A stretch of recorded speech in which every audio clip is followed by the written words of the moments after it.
So in my past 2 videos, I claimed I didn't know what to talk about in my videos and proceeded to talk about not knowing what to talk about for at least 3 minutes straight. So for these drawings, I decided, hey, let's maybe not do that. So I'm gonna talk about OC stuff instead. Let's start off strong, talking about the basic stuff, the world, magic, I guess, people. So the story takes place on this planet that I don't have a name for yet.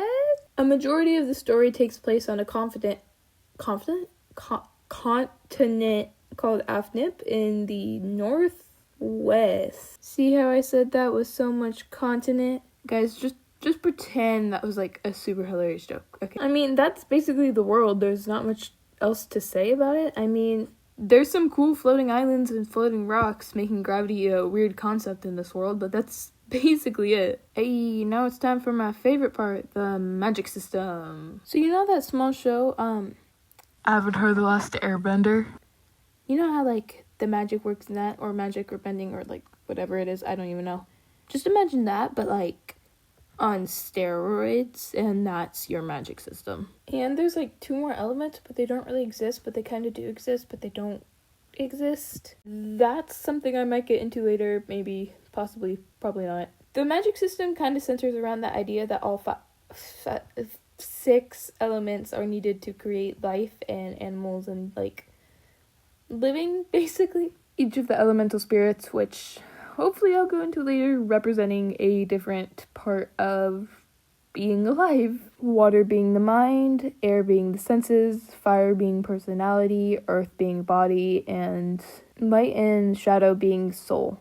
Anyways, let's go back to magic. I kind of want to start off describing water because it's kind of the most basic of the few. Water elementists can obviously control and manipulate water by using gravity. Similar to fire elementists, water elementists can manipulate heat, meaning they can freeze or unfreeze their water. There's actually 2 different kinds of types of water magic, an Arctic version and a tropical version. While a lot of Arctic elementists can control snow and ice, more tropical elementists can control plants, animals, and the water within them. Going back to the controlling water by using gravity idea, because Arctic elementists are at the poles, they've learned how to use gravity to their advantage, meaning they can basically control gravity. For example, an extremely advanced Arctic elementist can make a pocket of 0 gravity, making everything float away, or the opposite being everything falling to the ground. Next up, we got Earth, which is undeniably probably one of my favorites. Water's kind of basic, but all the other 3 I really like. Earth elementists have the ability to control Earth, which is basically dirt, rocks, minerals, and metals, even oil. Extremely advanced elementists can manipulate the minerals within your body, giving them the ability to basically heal any wound. However, the Earth elementist must have some pretty good knowledge about the area which one is hurt in to be able to heal it, because if they don't know anything, they won't know how to heal it. My personal favorite ability of the Earth elementists is their ability to shapeshift, basically, by changing the minerals in their skin, bones and blood and muscles and stuff. However, there are a few limitations to this too. Similar to healing, they must have some decent knowledge of the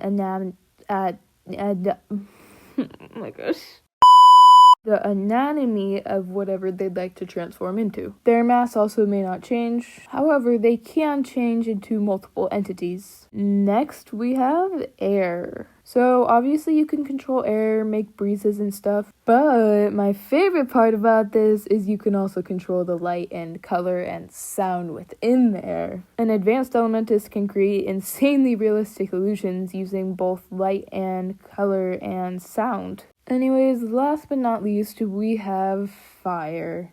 An elementist starting out can obviously control fire, but as you get more advanced, you can start to control energy and plasma, which is basically the sun. The energy and plasma part going as far as being able to control the electrical signals in one's brain and body. making a fire elementist able to immediately shut somebody down or basically read or control their mind. So I kind of lied when I said fire was last. I kind of forgot about darkness and light. These two elements are known as the dormant elements and are extremely rare. Light and dark elementists can obviously control like light and darkness. Legends say light elementists can solidize that light and create it into something new, while shadow elementists can corrupt something and completely destroy it. It is also said that these kind of elementists can manipulate the soul. This brings me to the last power, one that all elementists have: the ability to theoretically resurrect somebody or create somebody entirely new. But I don't want to go too far into that. That might be a video for another day.